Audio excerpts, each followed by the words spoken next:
Spoštovane gledalke, spoštovani gledalci, dobro večer v nocojšnji oddaji Vroči stol, ki je posneta zunaj studija v prostorih Elesa, kajti naš gost nocoj je direktor Elesa Aleksander Mervar, ki je bil na vodilnih položajih v Tetovo. Z njim se bomo pogovarjali tako o projektu Teša 6, o možnih rešitvah za del delavcev Teta, pa tudi o cenah elektrike in o slovenski energetiki nasploh. Dobro večer, gospod Mervar. Dobro večer. Zdaj, se pravzaprav toliko je tem, ne vem, kje bi začel, ampak mislim, če začnemo pri Tetu, sinoči ste bili z predsednikom vlade v Zasavju, ustanovili ste operativno telo za rešitev tega problema, kaj pravzaprav pomeni, kakšni so cilji tega operativnega telesa, kdo ga vodi in kakšna je pravzaprav časovnica za rešitev Teta. Ja, rekel, moja osebna ocena, kar se tiče reševanja Teta, da bo jasno, mislim, da je čas, v katerem je bilo možno reševati Tet dnev. Namreč leta 1999, januarja je bil referendum, takrat je padla v vodo investicija v blok 3. Mislim, da naslednje leto je bil sprejet zakon za zapiranju rudnika Trbovlje-Hrastnik. Trbovska elektrarna je dobila prednostno dispečiranje, katere pa poteklo leto 2012, se pravi sočasno z prenehanjem pridobivanja premoga v rudniku Trbovlje-Hrastnik. V teh 12 letih moram reči, da ni bilo nobene dobre razvojne prilike za to lokacijo. Zdaj, zakaj ni bilo, bi bilo kar veliko ljudi za vprašati. Jaz sem bil v tistih časih, jaz sem prišel 1. decembra 1998 na mesto direktorja področja za ekonomiko in pa namestnika direktorja Teta. Mogoče, nažalost, sem bil v Tetu samo do junija 2001, potem sem postal direktor Termoelektrarne Ljubljana. In ravno v tistem času, ko sem odhajal, se je ustanovil holding, se je že ustanovil holding Slovenske elektrarne. In po prvotnem scenariju je bilo mišljeno, da postane Tet tudi sestavni del holdinga, ker pa ni bilo jasne vizije, kaj s Tetom. Sem jaz takrat bil strogo proti, da se Tet v prvi fazi vključi v HSE in sem zahteval, pričakoval sem od akterjev, takrat povedali, da je bil sistem elektroenergetike Slovenske drugačen kot je danes, kot je bil Eles, krovna firma, tako imenovani Sigdo Bayer, ki je skrbel praktično in za distribucije in za proizvodno, on je bil tisti, ki je elektriko povodnih in prodajal potem pač in izvažal in uvažal in tako naprej. In potem sem, bom rekel, stik s tem zgubil. Vmes je prišel tudi do precejšnje rasti cene električne energije na relevantnih borzah, pomembni za Slovenijo, tukaj mislim predvsem borzo Leipzig v Nemčiji. In verjetno je tu majčkrat se skupaj uspavali takratno vodstvo Teta v stilu vse bo, kaj bo. In prišli smo potem nekje, moram reči, Tet je takrat v obdobju, to upam povedati in lahko tudi dokažem številkami, HSE do današnjega dneva ni izgubil niti enega evra zaradi Teta. Ker je pač, mislim, da je Tet okoli 7 milijonov evrov na let dobival iz prednostnega dispečiranja. In da tudi HSE, težko je zdajšnjemu generalnemu direktorju kriviti za tisto, kar se prej ni naredili. On je od 12 let 2 let in to v najslabšem obdobju HSE-ja, ker je, bom rekel, Tet minorna zgodba napram, po mojem ceni veliko hujšemu problemu likvidnostnemu, kot je Tet, se pravi Tet. Se bomo kasneje, ampak če lahko dokončamo, da se Teta tiče. Mogoče je bila ena prilika, mehna prilika leta 2009. Slovenija je takrat začela intenzivno razmišljati tudi o parceliziranju kup podzakonskih predpisov na področju obnovljivih virov energije. Nažalost smo Slovenci šli po poti modne muhe, se pravi fotovoltaike, in smo neko kvoto, ki je bila recimo na razpolago za podporno shemo, pač porabili za fotovoltaiko. Takrat recimo je bila ideja Teta, da v bistvu, bom rekel, se prenovi kotel in da pride do sosežiga lesne biomase in pa uvoženega premoga. Ker domačega premoga, mislim, že takrat jasno povedal, da ocenjujem, da tudi za nov blok 6 ne bo dosti litnika, kaj šele za Trbovlje. In nažalost takrat na HSE ni bilo posluha in od takrat naprej v bistvu šla zgodba samo še navzdol. V bistvu prenovitev v smislu neko plinsko? Ne, pogledajte, plinske elektrarne, avstrijske Verbund je v Melahu postavil novo 400 MW, če se spomnite, je bila takrat v začetku, konc 90-ih, začetku 2000, se pravi, desetletja nazaj, je bila velika zgodba, da bi se postavljala takrat so bili 3 partnerji, Verbund, HSE in pa Talum, da bi se dva dvojčka postavila, se pravi, en 400 v Sloveniji, en v Melahu. Hvala Bogu, da smo bili Slovenci tukaj pametni, da smo od tega projekta odstopili, Verbund je šel naprej, naredil novo plinsko in ima danes zaprto in pa je konzervirano najmanj do leta 2020. Ne splača se, ker je plin tako drag, da se ne zide. No, še ena stvar je bila, recimo, ki mogoče je tudi vse skrb nekatere, ampak je tako rekel, nažalost, bom rekel lajke, ne? Lajke malo spavala, ko je teti dobil leta 2007 elektroenergetsko soglasje za plinsko, kjer je mačka poznal ekonomiko, je vedel, da se to ne zide. Zdaj, sicer neka možnost je, preigrava se neka možnost ponovnega kratkotrajnega zapona TEC s češkim partnerjem, neuradno se omenja Carbotek. Karbonizm, Bohemia Carbon je kitajska, mislim, da je. Poglejte, to je tako, ne. Jaz spoštujem vsak napor, in tudi predaja, potem, ko je propada predaja. Prizadet ga, recimo, da se trudi, da recimo dokaže in skušam, rekel, doseči neko podaljšanje delovanja. Vendar, če bi bilo to res, ne, zameram nekaterem, ki je zaposlene v TET-u, jaz vem, da vsi zaposleni rad slišijo dobro novico, ne, ampak od dobre novice nimaš nič, ne, če tu ne more postati rezultat. In jaz sem videl te izračune, pa moram reči, upam reči, da držijo. Zdaj, seveda, zopet je padlo nekako na vas reševanje teh delavcev. Ne, pogledajte, to je... Oziroma ste si vi pravzaprav ponudili neke rešitve glede prezaposlitve teh delavcev. Ista situacija je bila, recimo, Eles, kot veste, je lastnik Taluma in to. Talum je firma, zakaj to povem, da me zastopi, zakaj sem se tako odločil. Talum ima 1000 zaposlenih, skoraj 300 milijonov evrov letnega prometa, 85% izvoza, drugi na svetu uporab najmanj električne energije na tono aluminija, je v prvi tretjini tehnološko opremljenih, se pravi, stopnja njegove tehnološko opremljenosti v prvi tretjini. Leta 2012, decembra meseca, Eles v dvojni vlogi, sistemski operater prenosnega omrežja in največja finančna naložba v metalu. Ga ni bilo v Sloveniji, ki bi rekel, aha, strategija države na področju aluminijske industrije pa takšna. Ne, Talum je bil zadnjih 15 dni pred tem. Ja, nam. Se pravi, nam, mi pa v dvojni vlogi. Mi moramo pa po zakonodaji vsakega porabnika, kateri je priključen na nas prenosno mreže, izklopiti, če, bom rekel, nima podpisane pogodbe. V čem je bil problem? Da državne firme, 100% lasti države, tako kot je Eles, so zahtevali takšna poroštva, ki jih Talum ni bil sposoben zagotoviti pri bankah. No, potem se recimo jaz takrat, bom rekel, šel na en model tako imenovanega virtualnega holdinga, ker sem dokazal, da recimo kaj pomeni, da je treba gledati Eles, Gen Energijo, HSE in Talum kot neko skupno premoženje države in iz tega iskati v optimum.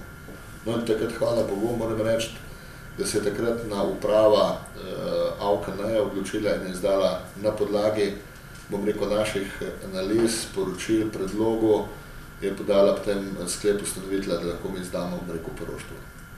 Kar se tiče TET-a, da prije zdaj na TET, TET je, gledajte, jaz sem 3 leta tam bil zaposlen, v okolju sem se dobro počutil, čeprav sem prišel v bistvu, bom rekel, za eno posebno nalogo, da uredim poslovanje. Ampak se je na pol leta, moram reči, da sem se kar dosti, mene se recimo držal en tak sloves, da sem grobar za savskih podjetij. Namreč bil sem mlad, lahko rečem tudi naivn in sem sprejel velik izziv leta 1991 in sem pri tistih letih postal drug človek druge največje firme za Savijo. In sem speljal, bom rekel, marsikaj, ampak na koncu plačal ceno tako, bom rekel, moralno sam pri sebi, da sem bil jaz kriv, pač nisem bil kriv, ne.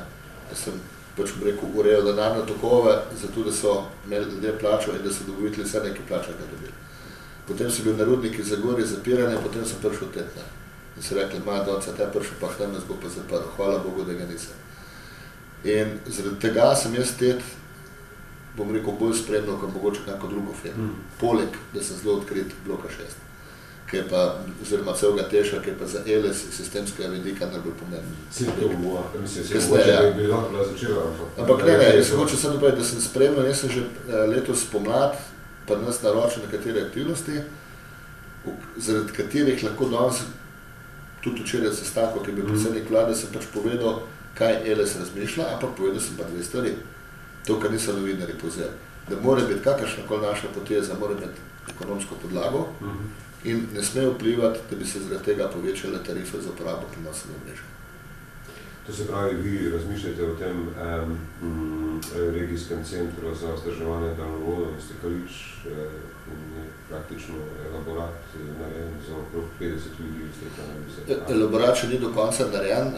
Tukaj moram dati eno informacijo. Energetski zakon, ki je bil sprejet letos marca, oziroma začel veljati konec marca, v 35. členu, mislim, 4. odstavek, določa, da more, to je pa skladno z Evropsko direktivo, da mora imeti operater prenosnega elektroenergetskega prenosnega omrežja v lasti komplet elemente, s katerimi upravlja svojo dejavnost.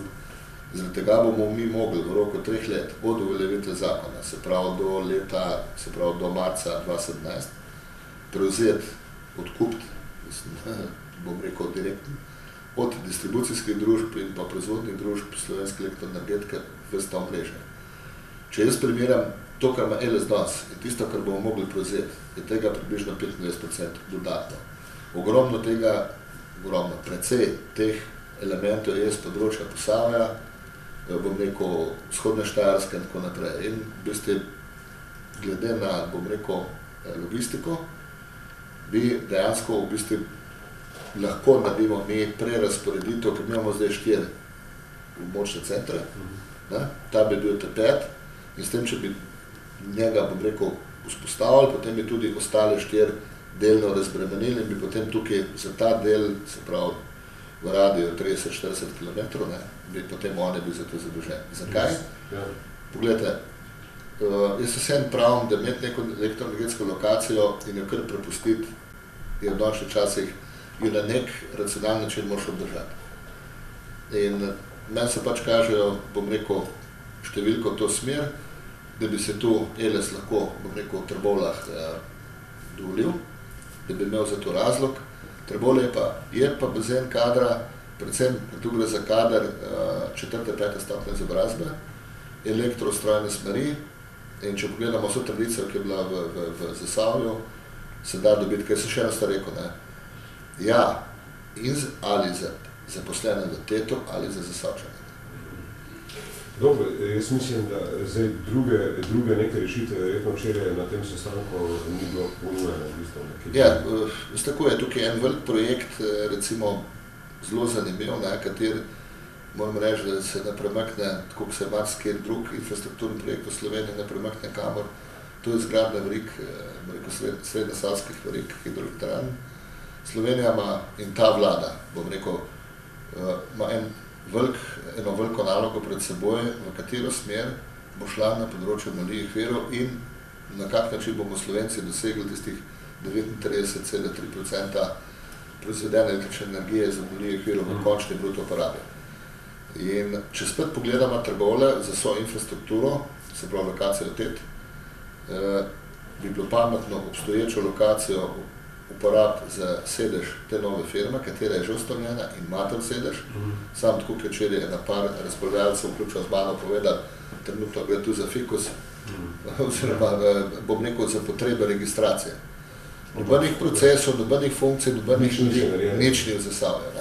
In jaz mislim, da je korektno, ampak spet mora temeljiti na neki ekonomiki in tudi mora se upoštevati, da se nekatera znanja, katera so recimo pridobili zaposleni v današnjih hidroelektrarnah na spodnji Savi, da so tu vse uporab, vendar bi bilo pa zelo zanimivo, če bi nekdo drug zdaj vskočil not in bi hotel to pogodbo, bom rekel, za koncesijo, podelitev koncesije pogodbi še ni, prenesti iz HSE-ja, ki je danes v bistvu tisti, naprimer kam drgam, veste, koga mislim, ne?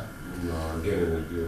Ja, če smo direktno, ne? Korektno bi bilo, da največ, ker je pa na dobra poteza bila narejena, da so, bom rekel, zdaj v tej družbi sedežem v Trboveljah 3 partnerji, Gen-energija 10%, Savska elektrarna 30% in pa HSE 60%. HSE je že tudi nekaj vložil, jaz sem predlagal, ne se naredi dokapitalizacija, ne se zagotovi zagonski kapital, ne se zaposli najboljše ljudi iz teta in naj se uporabi znanje od HSE in se ne s tem projektom začne. To je recimo tisto, kar je na dolg rok. Še ena stvar je za Zasavje, ker zdaj, ker bom tole povedal, bom verjetno sigurno dobil kak članek. Jaz sem bil kot direktor Tetola, sem se zelo prizadeval, da bi na lokaciji zdajšnje deponije premoga Lakovca, katera je praktično ima svojo infrastrukturo, da bi se zgradila vse slovenska, bom rekel,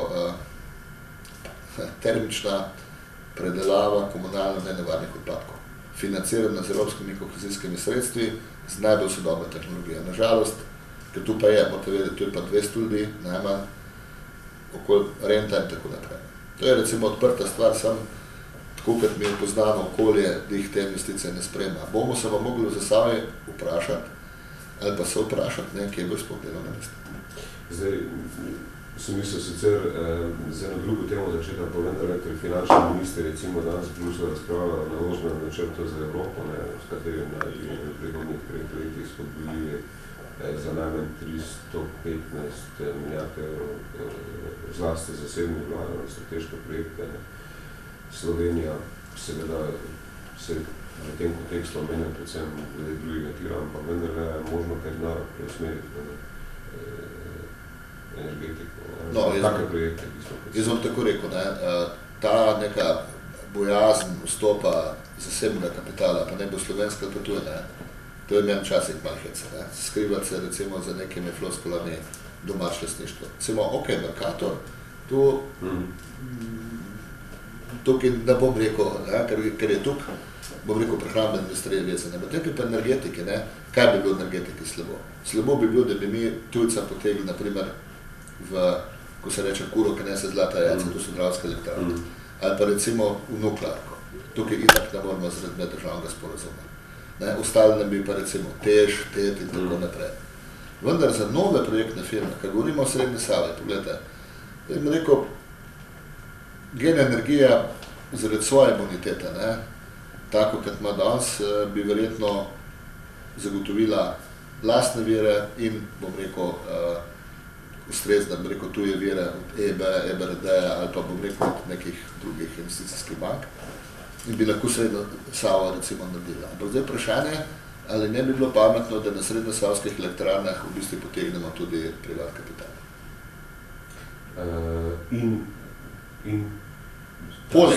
Poleg sredstev poleg mislite? Ne, pogledajte, nekaj so evropske sredstva, nekaj je zaseben kapital.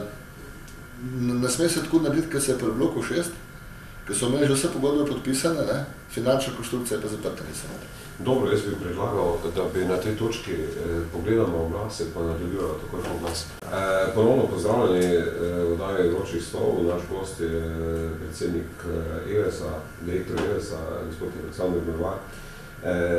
Zdaj, druga stvar, ki je v zraku, pravzaprav je v te dni pa zbrali podpise za preiskovalno komisijo TEŠ6, zanima jih povezava med zasebnimi interesi in tako imamo graditvijo države.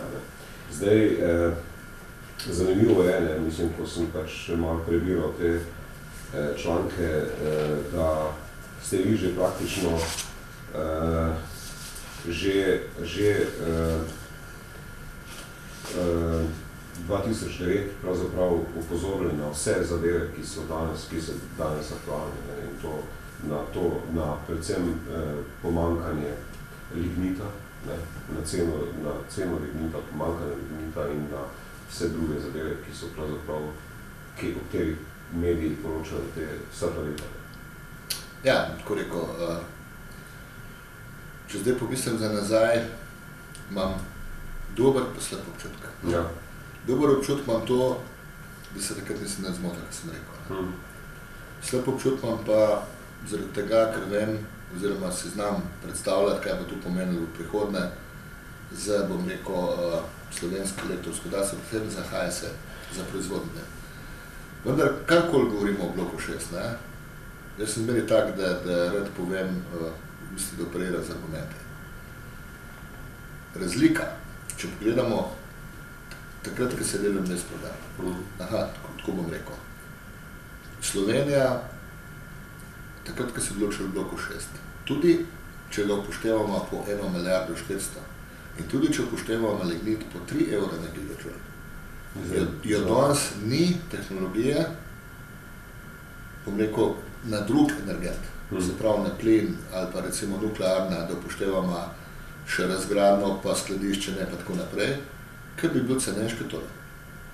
To je recimo treba te prvo povedati. Drugo, kar je treba povedati, da takrat, ko se je koncipiral blok 6, so bile cene električne energije blazno v vzponu, vse dolgoročne projekcije so kazale, da bo šla cena gor in če bi mi dva zdaj šla gledati recimo na internetno stran, na spletno stran borze EX v Leipzigu in bi šla gledati historične podatke recimo za leto 2007, bi ugotovila, da je dih za enkrat nižja cena. Se pravi, 120 milijonov evrov na let, če se predstavljate to številko, danes dobiš za prodano elektriko manj, kot se dobo takrat. Poglejte, to je številka, za bilo kjero, vse vi mislite, da nuklearne elektrarne danes, ki se gradijo, Britanci so dali v okviru celega mehanizma 100 evrov za megavatno uro dolgoročni zakup. Tisto, kar je mene motilo pri tem projektu, so me motili naslednje stvari. Jaz sem z Urošem Rotnikom smo znanca, skrb smo sedela tudi v nadzornem svetu Soda, on je bil predsednik, jaz podpredsednik 4 leta. In jaz sem rekel, Uroš, zato je dobro, ali imaš ti narejene vse usporedne študije. Prvo bom rekel, kaj se splača narediti z blokama 4-5. Jaz smo dan prav, boljše to nove investicije. Tako da tiste, kar je, gospod se precej razpisal od tega. Ampak druga stvar, tisto, kar me je glavno motilo, zakaj dih 600 MW? Zakaj sem se tu spraševal? Ker sem videl predviden diagram obratovanja. Ker bolj, ko ti rineš v neko cono, manj je ponudnikov. Bolj, ko greš ti v, bom rekel, sfero nekih normalnih moči, normalnih, niso super kritične in tako naprej, v bistvu bolj, bom rekel, več je ponudnikov in vemo, kaj pomeni ponudba popraševanja, več, kot jih je, pravilno lažje se kaj dogovoriš za kakršno ceno. Odgovor takrat je bil meni, 600 smo šli zaradi tega, ker je IPPC direktiva, se pravi brev dokument, ki govori o najboljših tehnologijah, zahteva 46%. Ampak, ker sem jaz videl tiste podatke leta 2009, oni so sami planirali, da bo imeli komi 42. 46% izkoristek je že takrat dosegel ta blok samo v tako imenovani paradni vožnji. To pa elektrarna doseže na leto v zelo malo urih. In če le 400 MW doseže 42, zakaj zdaj, bom rekel, pa dih 600? Ker što se bi v tem, da EIB recimo 400 MW, če ne bi dosegala izkoristko po brev dokumentu, ne bi financirala. Morate vedeti, da ta investicija v 400 MW bi bila 500 milijonov. Ja, 405 milijonov nekako. No, okrogle, reč pa 500. Kar bi le HSE sam sfinanciral. Zastopa. To me je motilo, se pravi, zakaj je taka moč s takim diagramom. Potem grem naprej gledati. Leta 2032, kar naenkrat, bom rekel, letno obratovanje pol nižje kot na začetku. In kad ti si narišeš en enostaven graf, pa imaš na abscis leta na ordinat pa moči, ugotoviš, da je z vidika obratovanja 400 ali pa 600 čisto vse. Ampak to so imeli v uradnih dokumentih. Druga stvar, šele leta 2011 so zaprli, 2012, finančna konstrukcija. In tretja stvar, lignit. Na podlagi javno objavljenih podatkov strani direktorja, premogovnika Velenja, takratnega, iz tistih podatkov, ti, ko greš v novo elektrarno, ne moreš upoštevati bilančne zaloge pod mestom. Upoštevaš eksploatacijske. In potem se je govoril o 2,52, s tem, da so v tistem letu, ko se je tu govoril, imeli stroškovno ceno 2,70. Kaj se jaz pač predlagal, da se projekt začasno štopira tudi na račun. Takrat smo bili še izpostavljeni za 15 milijonov. Točno tako. Tu sem jaz predlagal spomlad in v jeseni. Boljš, da gre, ali pa skušamo z Alstomom, kaj mislim, se bi dal, prolongirati, se vzeti pol leta čas, bila je nova vlada, ampak pač nima interesa. To se pravi... Danes pa nekateri obsojajo, recimo, pravi, ja, 2009 tako govoril, danes pa govoriš, da mora blok 6 obratovati. Tudi tu sem v parih intervjujih povedal, danes smo 2014 in smo 5 let je šlo skozi. Se ne moramo vrniti od 2009, ne? A lahko v bistvu T6 poslujejo kljub vsem tem težavam, vemo, da so prosili pač za T6, da so prosili za spremembo okoljevarstvenega dovoljenja in dovoljenja za uvoz premoga. No, jaz sem v tistem mnenju, sem takrat tudi tu napisal, ne, da v bistvu je boljše priznati pa začeti že prvo uro, ko bi začeli obratovati, bom rekel, uvažati premog, zaradi tega, ker ne bo prehajalo do tega, da bi recimo premogovnik le na slučajno v nekem obdobju ne bi sposobno dobavljati tukaj, kot je recimo poraba. Ne. Meni to ni bilo nič spornega, ne, ampak nekaj drugega je tukaj problem, da investicija v blok 6 nima terminala, se pravi ti danes, tudi če bi hotel uvažati premog, moraš prvo narediti razkladalno napravo, ustrezne transportne poti in tako naprej. Tega ni. To je povezano tudi... To je še, bom rekel, v redu. Bom rekel tako, ne. To, kar recimo se Zasavci bojijo. Normalno, v Trbolah je nova, ne, ki je bila narejena 2009. V Trbolah se je naredila, v Šoštonu pa ne. Paradoks. Ja. Zdaj gre se za izgubo, ne? Mislim, zaradi tega pač bo T6 delal z izgubo.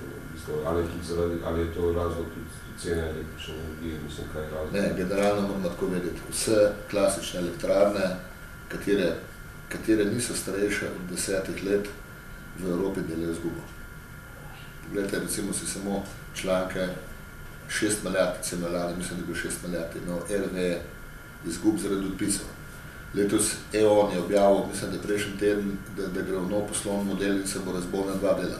Ne zdržita, to sta največja igralca, recimo v Nemčiji. Cena, kako rekel, normalna, ali pa recimo v Nemčiji nekje, stroškovna cena iz nove elektrarne na premog, recimo lignit, je 45 €. Cena na Leipzigu je 33, ali pa rekel 34 €. Se pravi, 11 € imamo razlika. Ena taka elektrarna, kot je recimo Tež, se pravi, kot je blok 6, na leto proizvede 4 milijone megavatnih ur. In če tu pomnižimo krat 11, dobimo 44 milijonov. 44 milijonov zgube bi naredila tudi v Nemčiji taka elektrarna. Tudi če bi v bistvu bilo vse idealno. Ne, govorim se, te 45 € stroškovna cena je cena v nulo zastopna. Zdaj, pri Tešu pa treba pač upoštevati, da bo zguba še malo večja, ne? Zato je, ker investicija draže. Ne? Druga stvar pa je, mislim, da je zdaj vprašanje, ali imajo kolegi na HSE-u in premogovniku Velenja jasno sliko, kako bo sploh stroškovna cena lignita. Ker mi gledamo šaleški bazen, ne? Moramo gledati rudnike in elektrarne skupaj. Je čisto vseeno, če ima rudnik nizko odkupno ceno lignita, Dela minus rudnik. Ne, samo zguba bo nekaj večja, nekaj manjša, kakorkoli gledamo, ne, treba gledati skupaj konsolideno. Zdaj, kakšno je pa, recimo, da so vas v bistvu takrat, ko ste delali to spomladi leta 2009, tako za vlado kot za snovalce Teša 6 in vodstvo holdinga, ko ste delali to analizo, a vas v bistvu zdaj bolj upoštevalo? Tukaj vas moram nekaj popraviti. To je bilo recimo v enem, pa sem zdaj pozabil, v katerem časopisu je bilo en intervju, pa je bilo to napačno povzeti. Nisem jaz delal to ne za vlado, nisem delal ne za snovalca, ampak sem delal en od bivših ministrov, me je prosil, da ne to ocenim. Tako da, ampak tu se je vedel, jaz sem tudi bil potem, ker sem tu naredil, sem pa potem leta, to je bilo isto 29. junija, sem bil na sestanku, ko smo bili jaz Kopač, takrat magistr Janez Kopač, kot je generalni direktor direktorata za energijo in oba direktorja obedveh firm iz Šoštane, kar sem povedal, zelo jasno. Tisto, kar sem vam že prej se nam ponavljal. Potem sem pa še, ki je magistra Darja Radič bila ministrica, sem tudi njej potem še dopolnil, to je bilo po jeseni leta 2010, ampak takrat je bilo pa že... Prepozno, ker se že investicija je stekla. Ampak kako je mogoče, recimo, da pač, recimo 2009 še ni bilo vse do gradbenega dovoljenja, ni bilo finančna konstrukcija. Jaz sem leta 2009 oktobra se zaposlil na ELS-u. 2011 smo se na ELS-u ukvarjali z dovoljenjem za priključitev bloka 6 na prenosno mreže. Dokler nimaš tega dovoljenja od nas, ne moreš graditi. Je tudi gradbenega nimaš. Ja.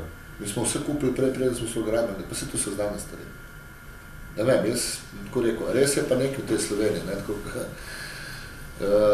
če delaš recimo Trbole, TET je leta 1997 začel delati blok 3 po pravilih igre, tako kot se dela, pa vemo, kaj se dogodilo. Zdaj, kakšna je pa, recimo, bi rekel, kakšna je neka kratkoročna, glede na to, da smo praktično gremo proti koncu leta, kakšne je vaše predvidevanje za leto 2015, kar se tiče cene elektrike, kar se tiče... Poglejte, kar se tiče cene elektrika, moramo nekaj vedeti. Slovenija je odprt sistem, ima izjemno močne čezmejne prenosne kapacitete. Za enkrat, glede na uvozno, v letu 2014 bo Slovenija praktično neutralna, kar se tiče elektroenergetske bilance. Se pravi, bomo samozadostni, ampak to izključno zaradi izjemne, rekordne proizvodne v hidroelektrani, predvsem dravskih, ja, in normalno obratovane nuklearke, ker Slovenija je zelo odvisna, ali ima remont ali nima, koliko je dolg remont, ne. Ampak predvsem zaradi hidroproizvodne. In v teh razmerah, ki je odvozna odvisnost Slovenije nekje do 10%, ja, to je zelo malo, mislim, nizko. Ne, mi imamo najnižjo uvozno odvisnost, v letu 2013 smo imeli od vseh držav, s katerimi mejimo. In recimo do 10%, če smo uvozno odvisni, in če recimo Avstrija in Italija ne bi enormno povečala uvozno odvisnost, kar pa ne bo ta, ne. Za nas velja referenčna cena Leipzig. Če pogledamo future cena Leipzigu, se pravi bodoče cene, po kateri se sklepajo terminski posli, so cene nekje se vrtijo okoli 34-35. Se pravi, katastrofa za klasične proizvajalce. Te cene v Sloveniji treba prišteti še ceno čezmejnih kapacitet, da recimo nek trgovec to pripelje v Slovenijo, mora plačati ponovno na aukcijah, mora zlicitirati. In potem v bistvu dobimo mi neko referenčno prodajno ceno. Cene v Sloveniji so v spodnji tretjini cen, bom rekel, v Evropski uniji, tudi če jih primerjamo z kupno močjo, se pravi preračunamo, ne. Predvsem zaradi tega, ker v bistvu, bom rekel, nismo tukaj zabredli na obnovljivih virih, kot so nekateri drugi. V Nemčiji, recimo, v bistvu. Ja, pogledajte, se ne veste, kakaj. V Nemčiji je recimo cena elektrike v končni ceni, ko plača končni uporabnik, če pogledamo ceno na borzi, pa ceno na računu, ne, je približno 15%, oziroma še ne. Vse ostalo so prispevki take. Koliko pa, mislim, da se bo elektrika podražila, pocenila? Tako je tukaj samo ena stvar odvisna, ne. Zdaj, obnovljivi viri, ki bodo dobili še, bom rekel, nadaljevanje se reče pa hranilnike, ne. Ko bo tu enkrat pocen, potem bojo obnovljivi viri, bom rekel, zaživeli, predvsem govorimo o vetru po soncu. Zdaj, taki, ki pa so, ne, pa ne delajo nič drugega, kot, bom rekel, grozovit problem vsem nam, se pravi sistemskim operaterjem v Evropi. In recimo, zdaj je glavna debata tehnikov, se pravi teh, bom rekel, ki skrbijo za mreže, ki predvideva, kaj bo, je naslednji let sončni mrk, se še ne ve, kako se bo to, ne. Kakva bo pa cena v naprej, jaz ko pravim, končna cena bo naraščala do neke točke. Recimo do leta 2020 bo sigurno naraščala zaradi tega, ker bo pritisk za subvencioniranje raznih ukrepov. Zdaj se govori o netmeterih, pa se govori o pametnih, o drugih produktih pametnih omrežij. Pa recimo še kar se napoveduje gradnja fotovoltaičnih elektrarn, katerih cena je pa zelo padla, to moramo vedeti. In če bojo pa stale te cene... Če bi šlo zgolj za elektriko, pa za proizvodnjo, če bi bilo zgolj na tem... To sploh ne moramo primerjati. Če bi šlo samo za elektriko, potem bi se cena oblikovala, generalno govorim po marginalnem proizvajalcu. Se pravi po nekem pomembnem proizvajalcu, kateri ima najvišjo stroškovno ceno. Ker pa tu zdaj ne veš to. In ker je večino, bom rekel, elektrika, ki rine na borzo, elektrike z obnovljivih virov, katerih stroški so pa subvencionirani preko podpornih shem, imamo pa totalno, bom rekel, znaličen trg. In problem je tukaj nekaj drugega, da zaenkrat ni tehnologije, s katero bi lahko sistemski operaterje, kot je ELES, obvladovali prenosen sistem razen klasičnih elektrarn. Se stopimo. Ti ne moreš, bom rekel, nenadne izpade enega velikega nuklearka, bom rekel, nadomestiti iz fotovoltaiko po nočnici. In če bo pa prišel do kakršnega koli zloma v manjši ali večji regiji, v evropski ceninski interkonekciji, potem bojo pa cene, potem bomo imeli pa dvojni učinek, bomo imeli pa že zdoršne cene, nadgrajene na tiste cene, ki pomenijo nove cene iz novih proizvodnih enot. Ampak moja ocena je tako, če Slovenijo gledamo, potem ne glede na izjemen padec na borzah, končna cena v Sloveniji ne more paditi, ne bo pa naraščala na neko. Razen je pa tukaj politika še, kako recimo, ko smo prej govorili o Tešu, Teš je problem zaradi sistema, kdo nam bo zagotavljal sistemske storitve. Zdaj, kaj bo država naredila, ali se odločila za mehanizem CRM in ali nam ga bo Evropska komisija, če se za njega odločimo, dala, bom rekel, zdaj, kakih večjih investicij, to smo že prej govorili, v bistvu, da bi se spodnja Sava se kdaj, recimo, ali pa če gremo na... Da vas kar prekinem. Do leta 2020 samo ena elektrarna bo prišla v obratovanje in to je HE Brežica. Tukaj je velika neznanka, ali bo Ljubljana zbrala finančna sredstva, da bo, bom rekel, šla v bom rekel, prigradno plinske enote v Mostah, ker to pomeni tudi nek dodaten, bom rekel, neko dodatno proizvodno. Vse ostalo. Drug blok nukleark. Ja. Tukaj imamo neodgovorjenih, na tuk vprašanj, ni odgovorov. Vprašal eno stvar, kje bomo pa terciarno rezervo dobili za drug blok?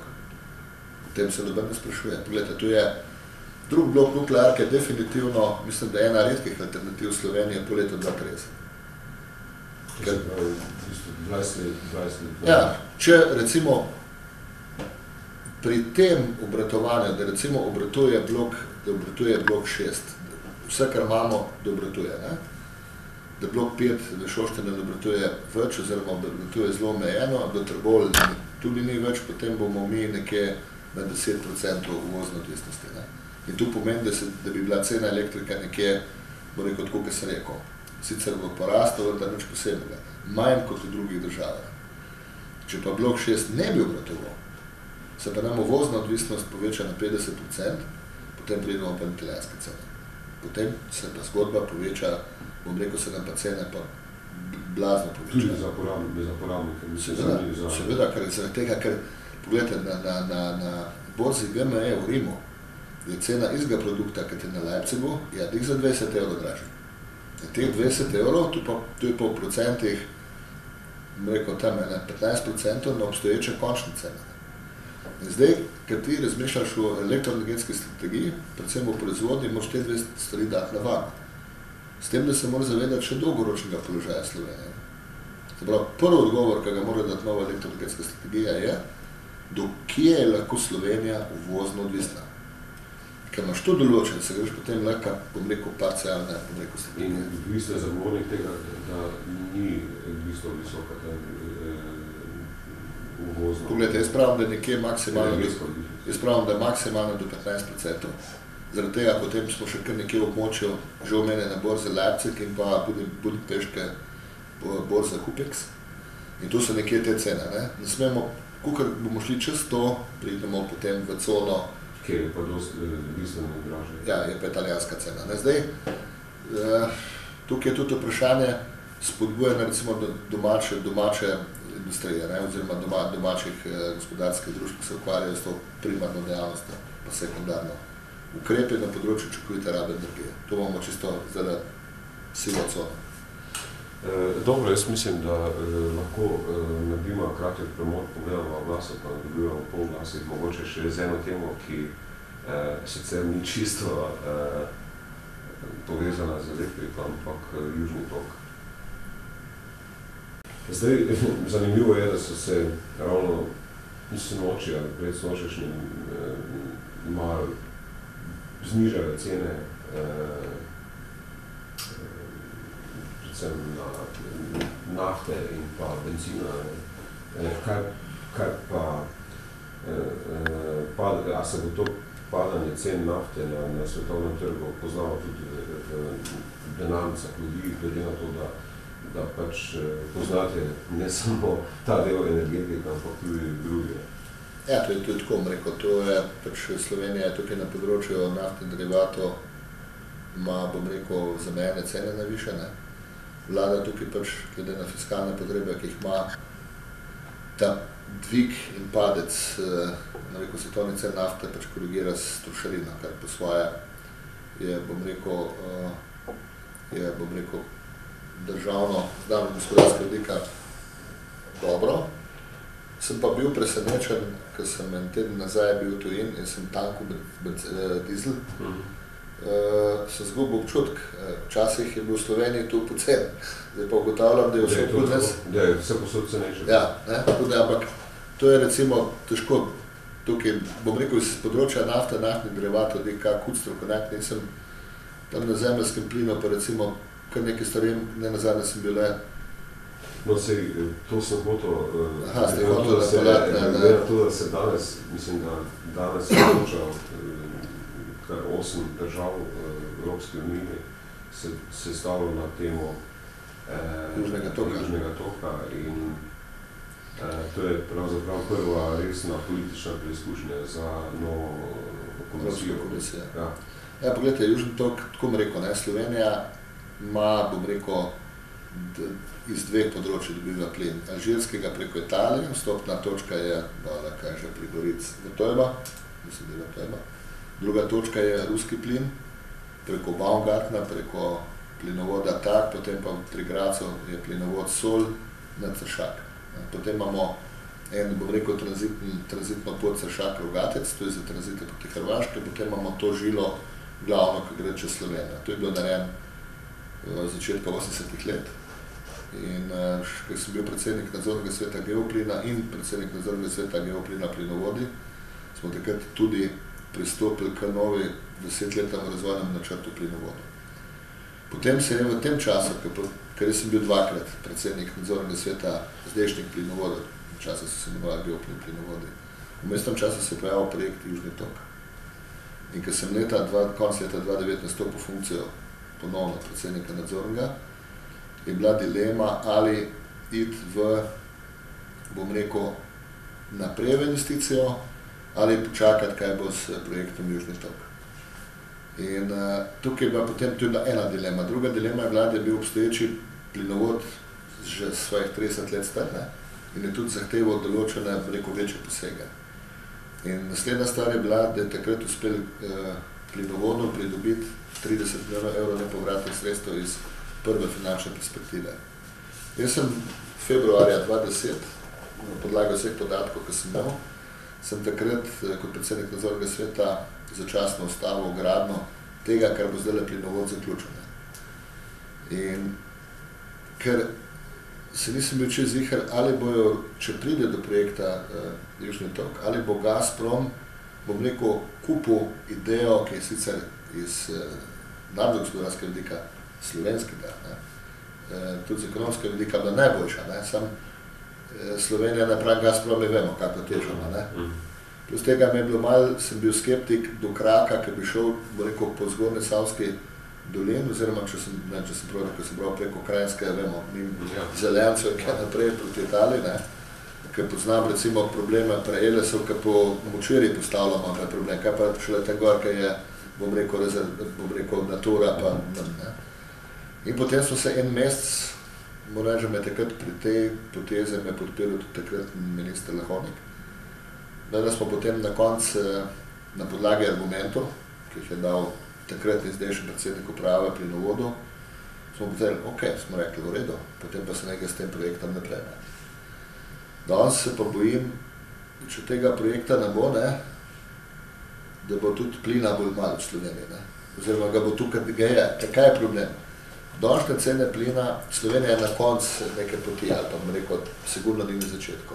Dili, kad si od izvora, dražje je plin. Mislim, da bomo mogli v Sloveniji, kar se plina tiče, zelo razmišljati o terminalu ali bo plinski terminal. Ja. Ker tu je alternativa. Amerikanci so s temi šprilovci, ne? In tu je borba, ne? Tu moramo vedeti, tukaj zati je globalna borba, ne? Ali zemeljski plin po plinovodih, ne? Ali terminali, no tekočine, pa potem pretvorba. In tukaj smo govorila, ne? Prej, ali je nova elektrarna, ne? Katera, mislim, kjer nov proizvodni objekt bo v Sloveniji. Recimo kombinacija terminala plus elektrarne, ki je uporabljala. Ja. Samo hodire, ko imamo Slovenci tako dolgo obalo, ne? In je težko to združiti. Ja, kam to umestiti. Pa mislite, da je to v bistvu ta odločitev Gazproma, da je to posledica te ukrajinske krize oziroma odnosov med Rusijo in Evropo, da bi se drugače sicer zadeva razpletla drugače, če te ukrajinske krize ne bi bilo v bistvu. Oziroma, če ne bi Evropska komisija tudi v bistvu... Signali so bili Evropske komisije zelo, bom rekel, nenaklonjeni, čeprav zdaj presenetila izjava zdajšnjega predsednika Evropske komisije, da ni nobenih ovir, ne? Kar me je presenetilo, ko sem bral. Nemčija si je recimo naredila ta svoj... Ja, ona se je naredila po drugi liniji, ne?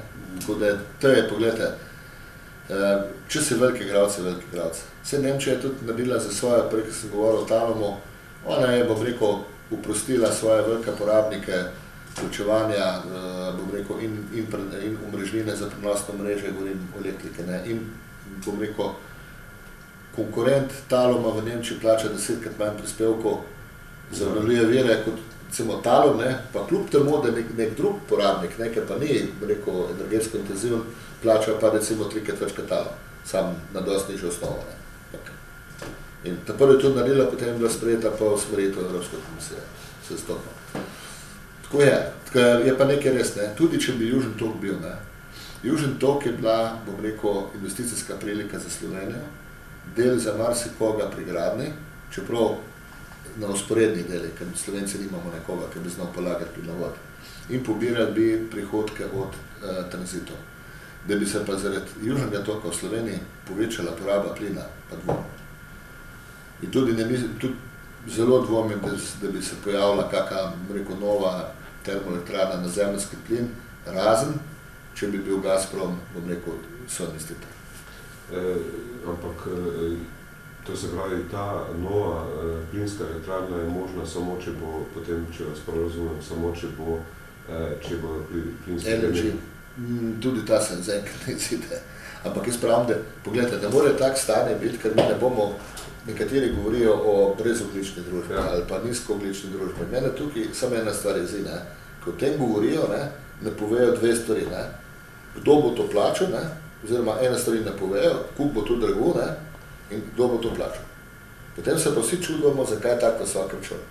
Prvo smo vsi za brezoglično, vsi polne usta, ne, ampak pozabimo, da na koncu pa tudi ne. Zdaj, kaj je, mogoče najbolj zanimivo vprašanje, kaj je s temi lobiji v energetiki, ali obstajajo v energetiki lobiji? Poglejte, v vsakem poslu obstaja lobiji, v energetiki, v zdravstvu, ne, in v bistvu bom rekel, vprašanje je zdaj, bom rekel, ti kot direktor, koliko si močen, koliko to zdržiš. Samo to. Ker govoriš, mislim, v kontekstu teh preiskav proti, ki pač politika zdaj z preiskovalno komisijo ustanovila, se govori o tej moči Šaleškega lobija, ki je moč Šaleškega lobija, pogledajte.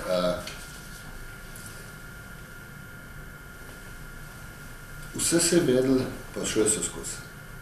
Tukaj lahko rečemo, se pravi, vedel se je, prej ste rekel, da sem 2.9 to naredil. Ker sem jaz to 2.9 naredil, sem velel za... Heretika, v bistvu. No ja, ste dobro besedo uporabljajo, se ne bi spomnil. Lobiranje, ali je, bom rekel, sposobnost, ne, pomeni nekaj drugega, ne, da s tem ne narediš škoda za vse. Za narodno gospodarstvo, oziroma za državo. Je pa, pogledajte, tudi, ceno, če se spomnite, jaz sem bil direktor Tetola. Ja. Kjer je bil najbolj razvpit posel? Leta 98. To je bil ta indonezijski premog. No? 2-3, mi je bilo sicer težko, ne? Ampak kupil sem pa v zgodovini Ljubljane neceneš premog. In tudi... Pa je ogrevanje Ljubljane šlo lek 10% dol. Ampak bom tako rekel, pravila igre tako da se odila. Zakaj je takrat ta indonezijski premog še vedno v bistvu dviga prah? Ja, indonezijski premog je zaradi tega, ker pač takrat, ki je Ljubljana sprejela neke določene ukrepe na področju emisij, Tetol ima dva problema. Tetol ni imel lastne deponije pepela in ni imel razžvepljevalnih naprav. In imel je, bom rekel, pač kotlovska naprava takšna, ki so. In indonezijski premog je premog, ki ima praktično skoraj brez žvepla in ima manj, tam okoli 1% komi pepela, kar je zanemarljivo, recimo. To se pravi zelo visoko kalorično? Ne, to ne pomeša kalorije. Ne, to pomeni kemijsko sestavo, ja, v enem delu. In da smo mi dosegli, morate povedati, da so bile predpisane emisije strani mesta Ljubljana, ne? Zdaj, od nazaj računo, ne? To me ne vprašate, takrat sem jaz delal še ne vem, kjer je Feri, še nisem bil Tetolo. Sem pa razmišljal takrat usporedno... Sam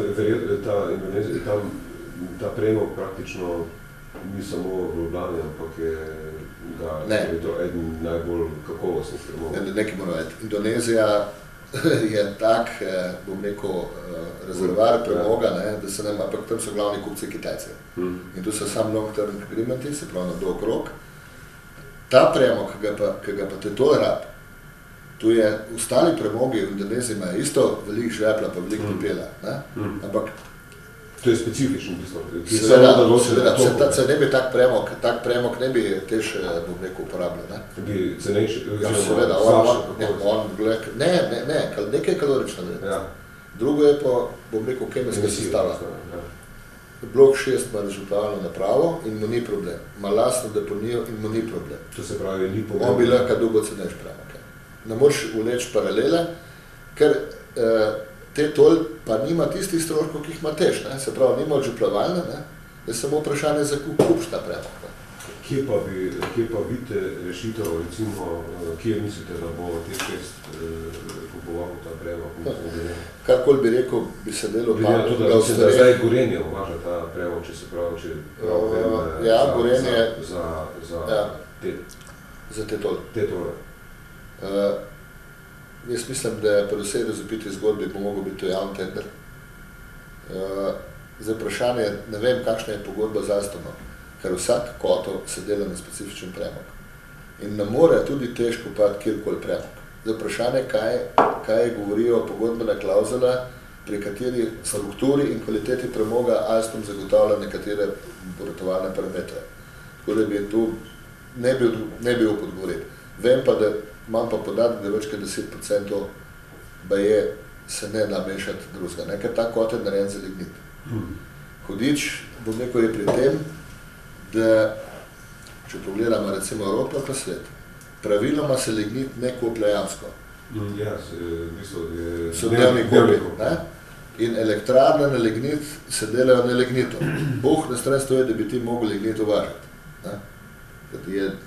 To je pa še huj, da na, bo rekel, zemljski plin narediš termoelektrarno.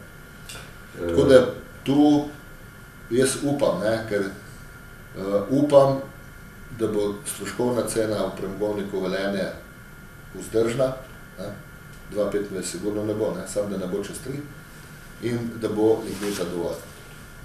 Ampak recimo, kakšno bo pa glede na to, da lahko ta v bistvu tež praktično potopi holding oziroma spravi na dno celotno slovensko energetiko, finančno smisel. Ja, bom tako rekel, najmanj, kar upam povedati, kar se HSE tiče, je, da skupaj z zdravskimi elektrarnami je investicijsko nesposoben za kakršenkoli drug projekt. Se pravi, da v najboljšem primeru bo mogoče HSE uspelo, govorim zdaj v letu 2015, oziroma ne, govorim do leta 2020, glede na cene, ki so znane na borzi. Se pravi, da tukaj, zato sem tudi prej omenil, da HSE ne more financirati izgradnje srednje Save. Ker ves denar to, ki ga bo stvaral, ga bo uporabljal za to, da bo refinanciral, oziroma da bo... Ne, da bo dejansko zagotavljal likvidnost Tešu, da ne pade, bom rekel, da ne pride do odločitev državnega poroštva. To je v slabšem primeru, slabši primer se bi pa dogodil, recimo, ampak za leto 2015 aukcije, ki sem jih preomenil, višino aukcije izpogajajo oziroma določajo v bistvu trgovci z elektriko. In mene je presenetilo, da so aukcije za leto 2015 izjemno visoke. Više, kot so bile leto 2014. In to približno za 2,6. To pomeni, da bo... To pomeni, da se je referenčna cena v Sloveniji vzdigla v letu 2015 in po tistih izračunih, ki sem jih jaz pred mesecem, 2 meseca nazaj osebno rekel, zračunaval. To pomeni za slovensko elektroenergetiko, proizvodni del, dodatnih najmanj 30 milijonov evrov. Se pravi, da je za teh 30 milijonov situacija boljša, kot je bila pred 14 dnem. Ker se zdaj približno ve, kakva bo naslednja cena. To je že skoraj pokrita izguba. Ne. Je pa prav. Na letni ravni v bistvu. Ja, na letni. Je pa prav 30 milijonov. Je prav. Koliko bo približno izguba? Ne znam povedati, pogledajte, lahko rečem, da 50 in več. 50 in več. Če govorimo o Tešu. Ja, o Tešu. V sistemu. Kaj pa? Ampak če bi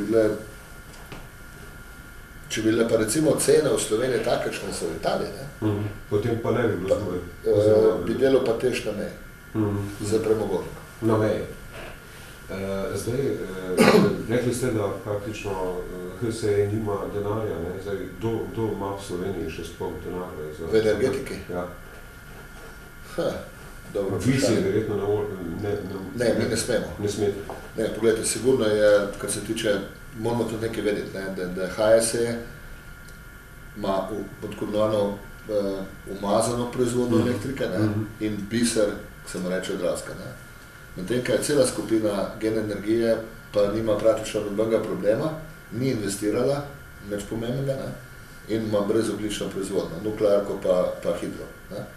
In tudi ni zadolžena. Če pogledamo midva recimo premoženjska bilanca in pa vire financiranja tega premoženja, Gen energija ima recimo neko investicijsko sposobnost, po moji oceni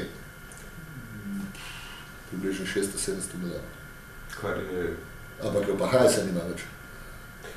In zdaj, da moraš ti gledati, da pa država je po obedveh lastnik, 100%. Kaj boš naredil kot država? To ni moje vprašanje. Mislim, tudi ne bom na to dajal odgovora, nekorektno. ELES je pa tako, ELES ima pa zelo hud problem, mislim, hud finančen napor, ki bo mogel odkupiti omrežje od ostalih, se pravi distribucije in od proizvodne. To nas bo po moje stali od 60 milijonov naprej, bojim se, da nima kdo prevelike apetite, da ne bo to predrago. Plus tega imamo pa en kup investicij še za narediti. Kaj pa privatizacija v energetiki, kakšno je vaše stališče do tega? A lahko, recimo, če bom rekel zelo laično vprašanje, ostane kdo, ki bi Teš bil pripravljen po vaši oceni ali odkupiti ali... Po moje oceni ga zeleni, da se motim, da ni. Kaj pa celotno, mislim, zdaj seveda vprašanje glede na strategijo države do privatizacije v energetiki, da bi se HSE v bistvu privatiziral, oziroma da bo do tega prišlo, zdaj, če po teh v bistvu, bi rekel, krožijo informacije, da naj bi Nemci kupili tudi... Ja, HSE je zanimiv zaradi 3 stvari. Vemo, da zaradi Dravskih, zaradi, bom rekel, dodeljene koncesije brez koncesijske pogodbe za Srednjo Savo in zaradi Soških. Ne? Čeprav zaradi Soških malo manj, ker mislim, da tista investicija v črpalno hidroelektrarno Avče ni najbolj svetla investicija. Ne? Ampak z tega vidika, recimo, bi nekdo ob tem, da bi naredil pa korenito racionalizacijo, ne? Mislim, da bi se mu zgodba in mogel bi še rudnik vzeti, se pravi še premogovnik Velenje, ne? Bi mu se verjetno matematika šla. Jaz nisem, če že bom na to dal odgovor, bom tako rekel, nisem, ker mislim, da so drugi. Jaz bi tako rekel, prvo, kar bom rekel, bi, kot če bi bil v tej funkciji, bi te prvo iskal sinergije na nivoju celotne skupine, v bistvu energetike. Se pravi, te prvo bi skrb dal. To, kar ste se prej pogovarjali, in bi v bistvu energije in bi te prvo iskal tukaj sinergije, šel bi v nek proces racionalizacije. Jasno bi vsem povedal, da ne glede kot je locirana, ker v Sloveniji je tudi problem, ne, na področju elektroenergetike. Da imajo občutek... Ja, da so to občinske firme. To je vseh Slovencov. To sem že velikrat rekel. Dravske elektrarne niso od Mariborčana. Maribor ima zaradi dravskih elektrarn lep plus. Skozi stavbne zemljišče še kaj. Ne? Ampak, pogledajte, nuklearko. Nuklearko je plačevala cela Slovenija preko savskih elektrarn. Brestanco je plačeval Eles, skozi sistemsko, čeprav je bila delana za trg, zadnje dve plinske. Kot pa ta filozofija, da je to regijsko, oziroma da je to lastništvo? Ja, zato, ker se je, recimo, pogledajte, zato se je po deregulaciji, bom rekel, slovenske elektroenergetike 1.8.2001 je bila prva napaka narejena, da je HSE dobil mesto, ki mu ni pripada. Se pravi, HSE je začel diktirati, rekel, strategijo slovenske elektroenergetike. To je bila prva. Druga, prevladale so, bom rekel, lokalni interesi in ne državna strategija. Poglejmo recimo NEP iz leta 2004. NEP iz leta 2004, že ki je bil narejen, je bil Ezopova last. In potem je pač tako, pa ta sistem, boljš, da jaz naredim, kot pa da mi vzame lastnik ali pa država. Ne? Čeprav je država lastnik. Mislite, da bi bilo možno združitev, če vas prav razumem? Tega jaz samo pravim, da... Ali pa neke vrste državni holding? Državno je zdaj. Mislim, vem, ampak je... Še enostavno povedal. Pridemo do korporativnega upravljanja. Če sem jaz lastnik, in imam SDH, in je SDH 100% lastnikov HSE, povejte mi zdaj, kaj je zdaj tu problem? Kak problem je tukaj? To je lari-fari. To je nekdo pač ne upravlja svojega dela. Jaz sem velikrat rekel, ker definitivno, argument, ki je velikrat dr. Golob povedal, da dva stebra nista bila, jaz nekaj tudi nam razumel, ko smo bila člana prave. Vendar takrat so bila druga situacija, takrat so bile cene blazno visoke. In moram reči, da je takrat HSE, po moje ceni, ni najboljš prodajal elektriko, katero je dobil z posavskega bazena. Ne? No, se je pa situacija čist druga. Ne? In ne moreš nekoga pustiti odmret, ker bomo še vse imeli v Sloveniji dražjo elektriko. Ne? Če bo pa dravska... Se pravi, bila država bistveno bolj posegla? Ja, to je težko politično vprašanje, ne naštevanje. No, dobro, jaz mislim, da to je po mojem tema za še za en vroči stol. Ja, pa tukaj boste mogli druge, jaz sem samo direktor Elesa, jaz samo gledam, recimo, kaj bi bilo za Slovenija dober v tem momentu, sigurno ni dober, da bi šel HSE po poti insolventnosti. Jaz verjamem, da se bojo nekako zvlekli, ampak rabi bojo pa pomoč.